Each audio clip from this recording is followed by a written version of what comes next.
কুরবানির গোশত আমরা সাধারণত 3 ভাগে ভাগ করে থাকি। বিশেষভাবে চাঁপাইনবাবগঞ্জ, রাজশাহী এবং ইন্ডিয়ার আরও কিছু কিছু জেলায় 3 ভাগে ভাগ করা হয়।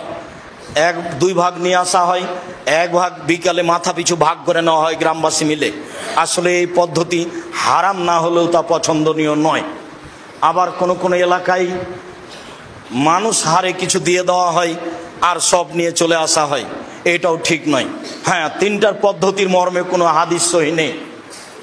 যে হাদিস এসেছে যে 3 ভাগের 1 ভাগ নিজে খাবে, 3 ভাগের 1 ভাগ গরিব প্রতিবেশীকে দিবে, আর 3 ভাগের 1 ভাগ ফকিরকে দিবে যারা ভিক্ষে চায়, মর্মে হাদিসটি মানুষের বানানো নিতান্তই জয়ীফ।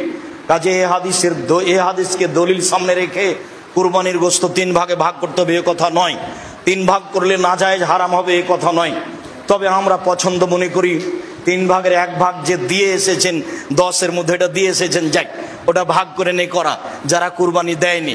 আমার এক চাচা বলছেন, আব্দুর রাজ্জাক তাহলে তো ওদেরই গোশত বেশি হয়ে যাবে। তো তাতে কি আছে, ওদের গোশত যদি বেশি হয় হোক, কিন্তু 3 ভাগের 1 ভাগ দিয়ে এসেছেন আর নিতে যাবেন কেন?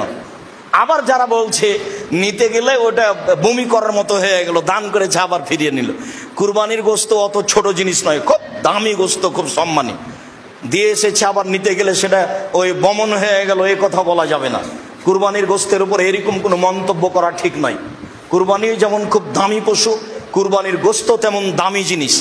একে ফকির মিসকিনকে দিতে শিখতে হবে।